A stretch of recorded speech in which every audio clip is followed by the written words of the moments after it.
How's everyone doing tonight? Welcome to the newest podcast that is part of the Triple Play Fantasy family. This is the Tripwire. My name is Zach, and I'm joined by Joe and Toby. I just want to thank you for joining us. We're ready to kick it off with our intro video.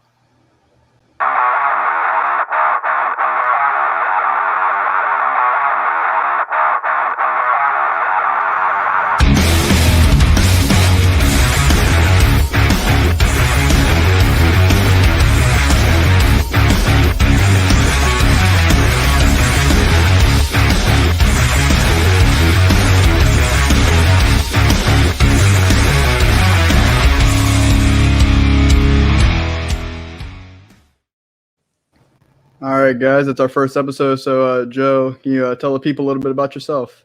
Oh, man. So, from Philadelphia, fly, Eagles, fly. So, all Cowboys fans, sorry, Zach, can hate me. No, it's fine. I'm okay with it. But won a TV show. I named the Eagles mascot. I got a couple of fun little things about me. But other than that, just your basic Philly person. No, I don't love cheesesteak, so let's not start throwing that up there. Awesome. And Toby, tell the audience a little bit about yourself. I'm not as great as what he just said, but I do graphics on Twitter. If you want to check those out, they seem to be pretty cool. I like them, and yeah. That's awesome. You're being humble. I mean, JJ Watt just like your last graphic of him, which was awesome. Yeah, Sergeant Slaughter follows you. You got to start throwing things out there, man. Okay. There you go, big time now. And so I just started producing fantasy football content this past April. So it's been about 4 months. It's been a blast. I have to thank Scott Fish and Scott Fishbowl 10 last year for helping me meet so many great people in the fantasy football community. Without ever doing that, I would never be doing this now.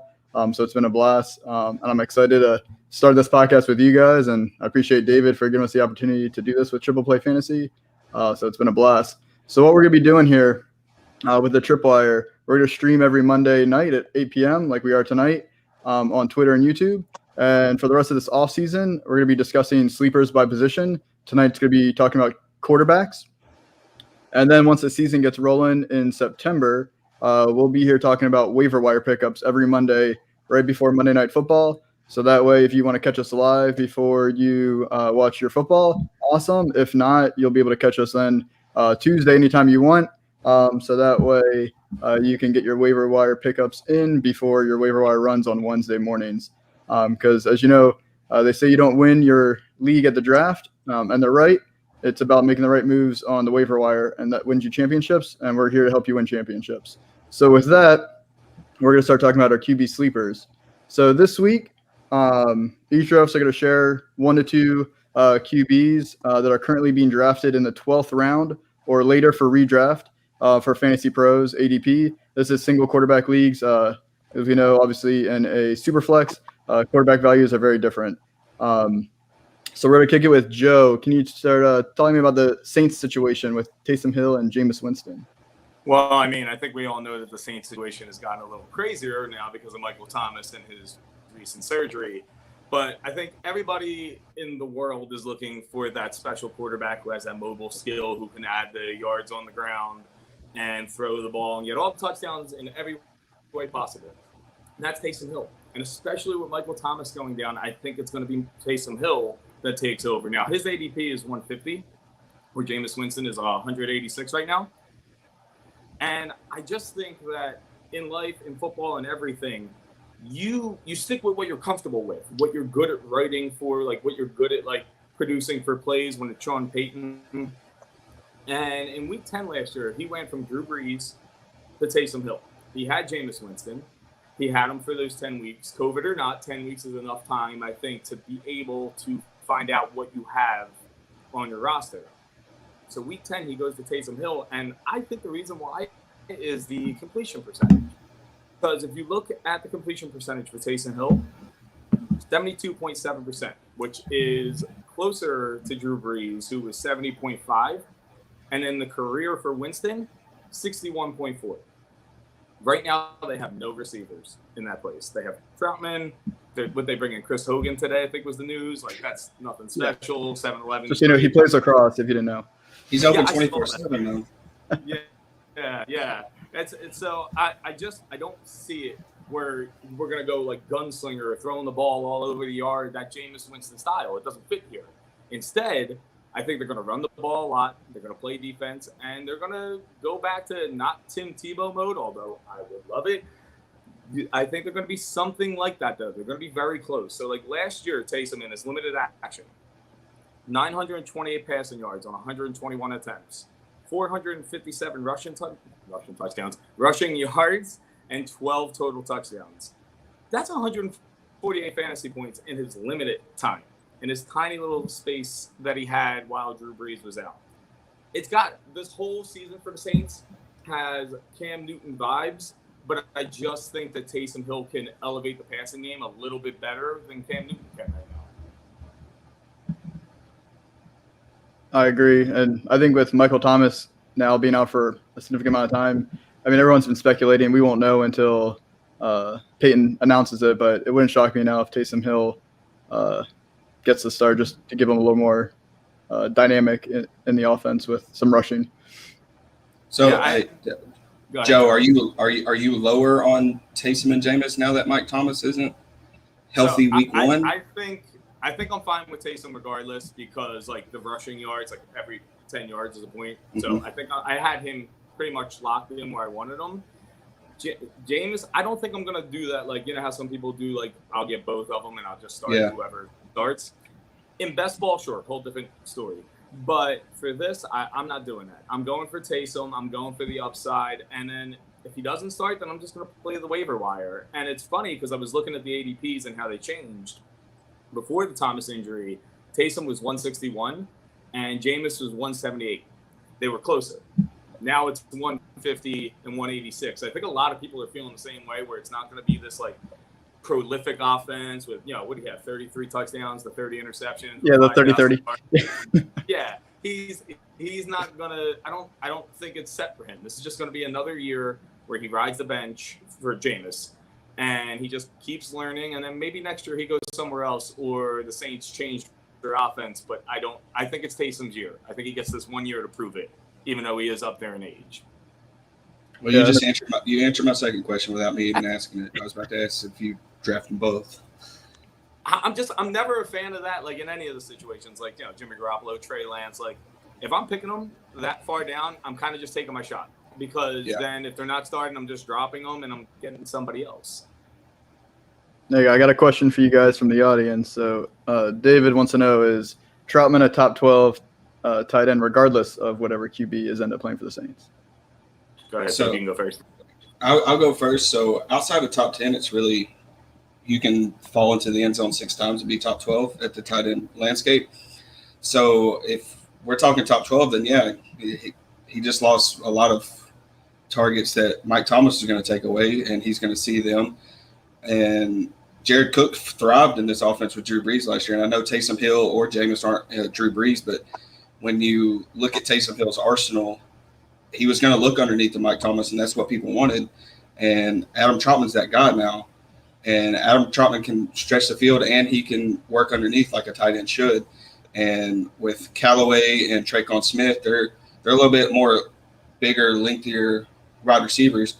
And that's why a lot of people are rising up Deontay Harris too, to become in that slot role, because Sanders isn't there anymore. But it's going to be Trautman that sees those. I think that funnels in a little bit more of those targets, and that's why so many people are escalating him. And I don't hate it. Late round tight end, that's probably your number one late round tight end. Yeah, I agree. Yeah. Go ahead. I agree. I mean, for me, with tight end, like, you either get the big three, or again, you just take a shot, because you're going to be changing it week after week. And the best shot right now down low is Trautman. I don't know I forget who's posting it right now, but anybody see the one Twitter post, and it's like the half man, half fish from Family Guy for Trautman? Yeah. I still find it fun. I'll see it later. Yeah. That was great. I don't know. I'll pick him just because of that. There we go. All right, we're going to transition to our next QB sleeper, and I just want to remind everybody, we're talking about QB sleepers. So these guys are not the best quarterbacks in the world. That's why they're sleepers. That's why they're being drafted late. But if you decide to punt on the position, or if you're looking to grab another QB at the end here, that's why we're kind of sharing these guys as somebody to look at for you. So, Toby, I think you want to talk about the Houston Texans, with Tyrod Taylor and Deshaun Watson. So for everybody listening, he had to preface that because I'm talking about Tyrod Taylor and Deshaun Watson, because you're probably not drafting Tyrod and you're probably, I don't know, on the fence about Deshaun Watson. But with all these rumors coming out with trade talk of Deshaun Watson, that makes Tyrod Taylor look a little bit more appealing to me. Like I was on him as a handcuff if you decided to take the shot on Watson if he only got 6 to 8 games from the allegation that he has right now. And I was okay with that. And we're talking about late, pick him up if you need an injury, whatever. But Tyrod looks good in Houston. They just brought in Anthony Miller. They have Brandon Cooks. Nico Collins is a big-bodied guy. And their defense isn't great. Their defense sucks. They're going to have to throw the ball. And Tyrod can also run. So unless he gets punctured in the lung by a doctor again or whatever, Tyrod is still going to be a capable quarterback to get you fill-in points in your deeper leagues or your deeper super flex leagues, stuff like that. And talking about Deshaun, if he gets traded, it looks like his trial is not going to court until next year. So unless the league suspends him this year, and I don't think he'll get a full season even if they do, he's still a value at round 12 plus in most drafts. So if I can get what Deshaun Watson's is with an extra game built into that coming into the 17-game season, I think I might be the only one, but I'm buying it. I bought him at Scott Fish Bowl. I'm still buying him now. I'm playing fantasy football. I'm not playing his life. So yeah. No, I mean I get it. So go ahead, Zach. Yeah, for me, I mean, Tyrod's going undrafted. So if you want to take him with your last pick, I mean, you're not really hurting yourself there. So why not try it? For Deshaun, I mean, we're talking about redraft. So it's just the season. We're still up in the air. So if you're drafting now, you don't really know what's going on with Deshaun. Maybe, hopefully, closer to the season, we'll know if he's in like commissioner exempt list. Obviously, if he's not, does he even want to still play for Houston? I know he showed up to training camp because he doesn't want to get fined. But does that mean he's going to actually play, or is he just going to show up? So I'd rather just throw a dart somewhere else and not risk it. But, I mean, if you're getting him that late, he's not really hurting any value. So stash him on your bench, and if you have to cut him, cut him. Yeah, I mean, the fantasy idea of life is like don't shoot a dart at Houston, you know? I have one more thing. So on Tyrod, we're going to clip this moment from our first episode together. When he does great for the times he's starting in Houston, I'm going to have this to show y'all after this. Listen, so I feel like this whole show should be like you drafted Deshaun Watson, who should you pair with him? You know, like that's I feel like the whole like show should be about. But I'm not touching Deshaun. I know nothing about the legal side. I'm not even going to pretend to know the legal side. Like, yes, he's a fantastic, quarterback when he does play. But I have like a man crush on Tyrod Taylor. I fully admit it. I don't know. Again, it's just a running quarterback. It's just who I am. And if I like Taysom Hill, I like Tyrod Taylor in that same sense. Like you said, he could be your last pick. It is what it is. And you hope he does something for you. But you're also you're taking a risk. And if he's your only quarterback, then I got to be honest, you messed your draft up. Like if Tyrod's your only quarterback on your team, you messed your draft up. You bring him in as your second to like, oh, let's see if he hits, and then like maybe I got lightning in a bottle, but you don't go the whole draft and then finish it with Tyrod Taylor. Not in my eyes, at least. Yeah, I mean, I'm a Hokie, and I went to school while Tyrod was at Virginia Tech, so I got to see him play live. And I don't want him either. But hey, like you said, if he's your QB2 at the end there, and you got a lot of value earlier, I mean, why not? Yeah. Go for the dart throw, and you can drop him after a couple of weeks. Face some Tyrod. Call it a day. No. All right. Since we've been talking about a lot of stellar QB pairings right now, we're gonna keep the train rolling and go to Denver with Joe. Kind of tell us about Drew Lock and Teddy Bridgewater. So I went into this fully thinking I was going to be all about Drew Lock. Like he was with the team forever. Like he's got the arm talent. Like I think we've all heard the narratives throughout the offseason, so we don't have to get too in depth with the narratives of it. We ain't seen it yet. I don't like watching Teddy Bridgewater, but I'm going to read you off some stats, and I'm going to change my own mind in the middle of it. Completion percentage for Drew Lock, 57.3. Completion percentage for Teddy Bridgewater, 69. Go ahead. Nice. So then you go to play action completion percentage, 64.5 for Drew Lock. Play action for Teddy, 65.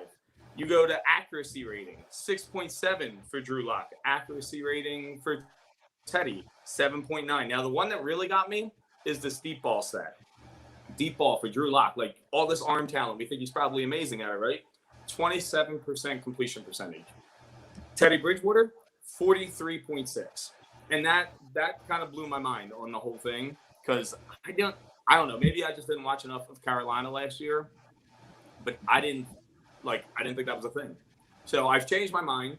I think I'd rather go with Teddy Bridgewater. Now you can get him at 302 compared to Drew Lock's 226. So that's another one if you want to just wait all the way down. Now, obviously, it all matters if they come out, after a couple preseason games and start Drew Lock. Don't draft Teddy Bridgewater. Like, I hope everybody realizes that.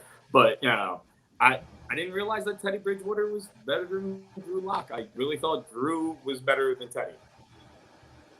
Yeah, and piggybacking off that, I saw the writing on the wall when they brought in Teddy Bridgewater. Either it's going to spark something in Drew Lock to show us that he can complete those passes, like you're saying, with all this arm talent. Like, he can get it downfield. It's just not accurate. Yeah. And they brought in Teddy Bridgewater to either push him or to ride him out. And off camera, we were talking about this. I think the Broncos are in a 2-year window with these two until the 2023 draft class, when there's a lot of arm talent in that class, and they're going to take an arm talent there if they don't win something right here. But also John Elway's trying to make something of this group because he has a great group right now. And that's why you bring in Teddy Bridgewater, who just in Carolina had 3 receivers in the top 28 in fantasy. And we're trying to see if he can turn that over in Denver. So if Teddy Bridgewater's not starting week 1, I'd be honestly surprised if John Elway wants to win games in that division. Because that division with Kansas City and LA has 2 gunslingers on their offense. So you have to stop them. And then Derek Carr's not a slouch with the Raiders. So we got to compete somehow. And that's the quarterback position on that team is the only thing that's lacking between the rest of the team. I love that offense. I just don't love the quarterback. Yeah. I mean, you got great receivers all over the place, top to bottom. I mean, even Tim Patrick as your 4th, 5th wide receiver is great. They got a young tight end. They got 2 running backs that should be very capable. They have 2 young tight ends. Alberto. Yeah, that's true. You don't say his name because I'm not. That's why I called him Alberto. It's perfect. So for Drew Lock feels like high risk. I don't even know if it's high reward. And Teddy Bridgewater feels like a game manager, which there's nothing wrong with that. For fantasy, it's not always great. But hey, maybe if that protects the rest of the offense on there, then bring on Teddy. But yeah, like you said, both of these guys you're getting at the end of your draft too. I mean, that's why they're a sleeper. So again, not a lot of risk for your squad. But I definitely would feel more comfortable with Teddy unless we see a major leap from training camp with now all of a sudden Drew Lock knows how to hit a pass to the wide receiver. Bridgewater to me feels like the safer floor going into it. And he's always had the safer floor. And Lock's going to be the guy where if he gets a starting job out of camp, you're just looking for a ceiling. And that's all you got to get because the floor is going to be all over the place. And that's the NFL because, they're not looking at it as fantasy. They're just we got this real great defense. We got this run game, all these weapons. Who's going to let us have a shot? And Drew Lock's going to keep turning the ball over. You're not going to have that same amount of, opportunity as, I guess, Teddy Bridgewater. Not that I like either. They should have drafted Justin Fields, to be completely honest, or going somewhere else. I don't like either of them, but I think it's going to be Teddy this year. And I don't even think Drew Lock hits. If he pulls out those stats again, he's not even touching the field. If that's what he looks like in preseason, he's not touching the field, in my opinion. I agree. All right. So now unless Deshaun Watson gets traded to Miami, I don't think we have a QB battle here. But the last QB we're going to talk about is Tua Tagovailoa. So out of everyone we've talked about, he's probably the only one that I'd actually feel comfortable drafting. I feel like he's very underrated. You guys hearing some feedback? Maybe get a little bit. Gotcha. We're good.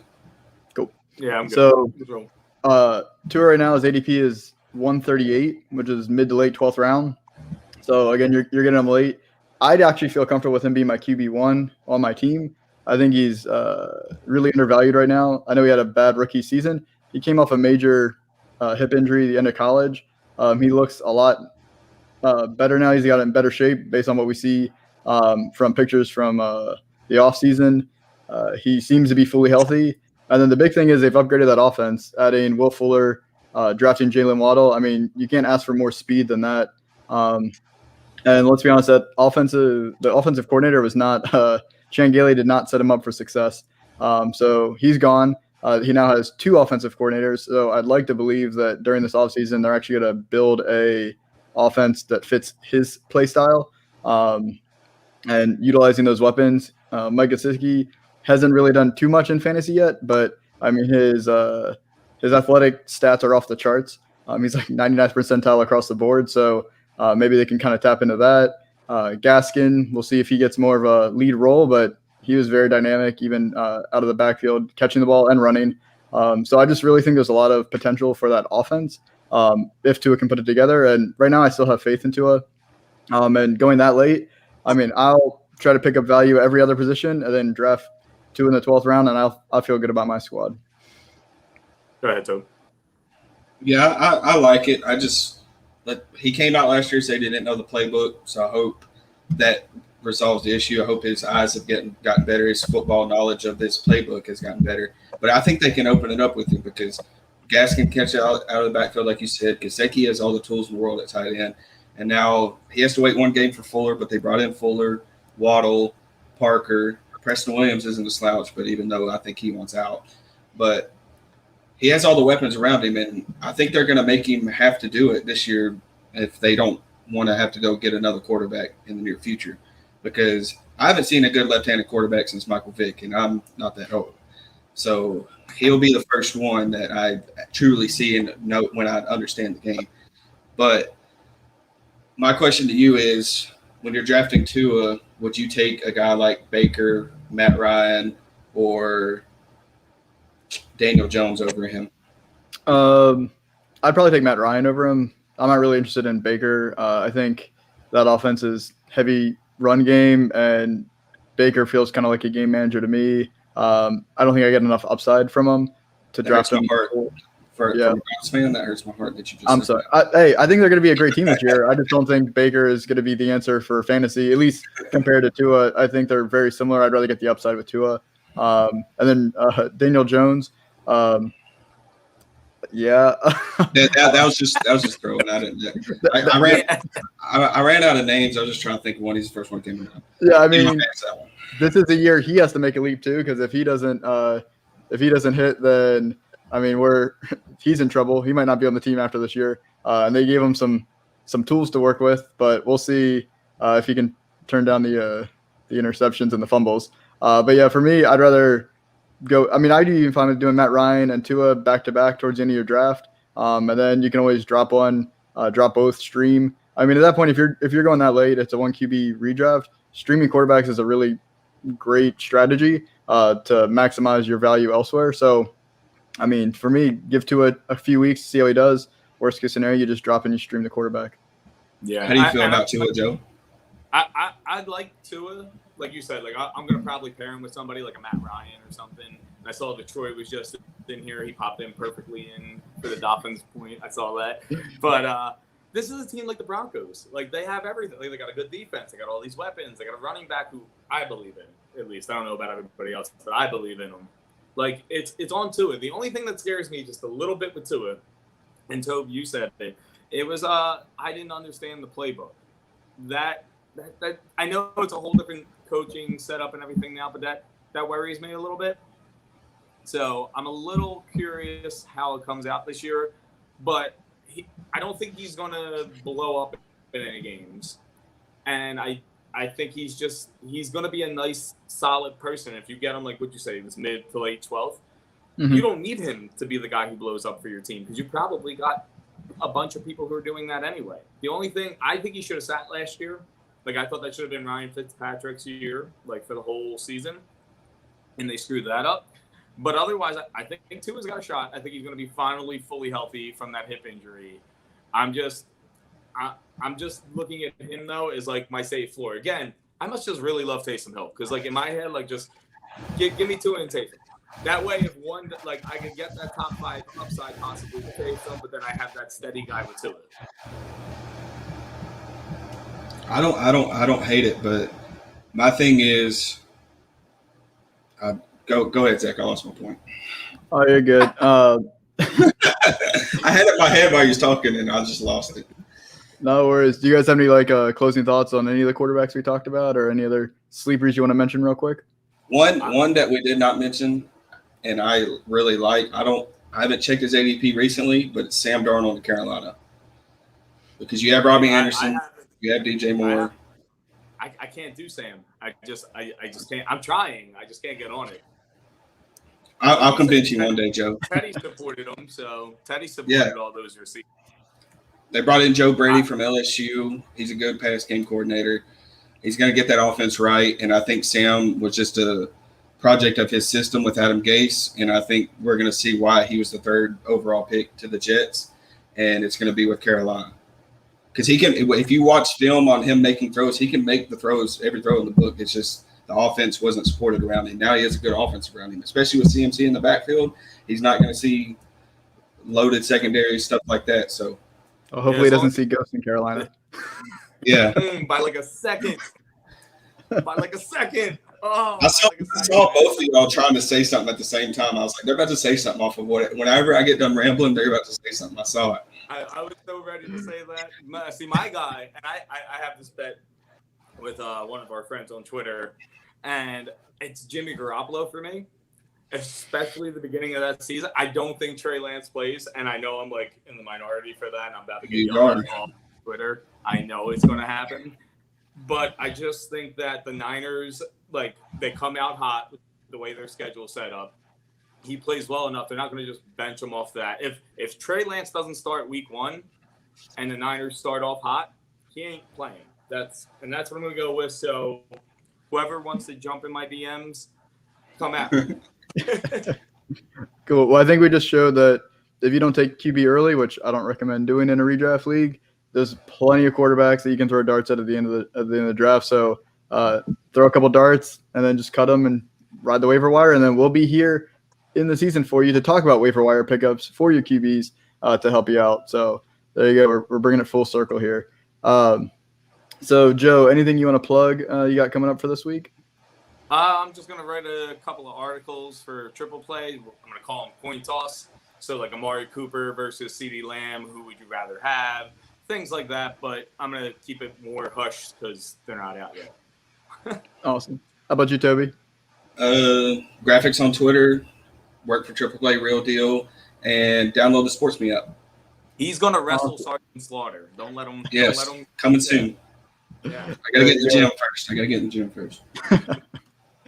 And be on the lookout for I got 3 top 24 running backs that you should not draft and redraft coming out with Pro Football Mania, and I'm working on a Mike Williams article right now for Club Fantasy FFL. So maybe this year will be 5th year will be the charm for a breakout. We'll see. So next week we're gonna be talking running back sleepers.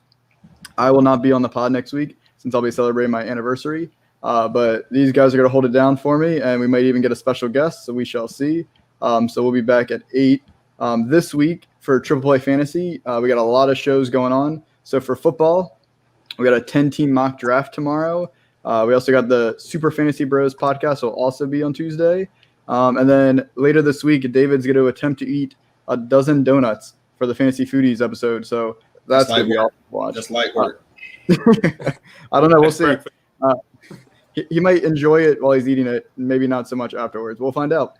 And then for basketball, Triple Play Fantasy is going to have the live NBA draft coverage with highlights and player breakdowns during the draft Thursday night.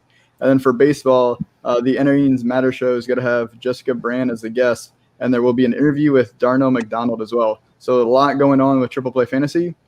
So the best way to support this show is to subscribe to the Triple Play Fantasy channel on YouTube so you do not miss any of these awesome shows. And then you can follow all of us and this show at the Tripwire Pod on Twitter. And then all of our Twitter handles are on screen as well. So I appreciate everyone tuning in.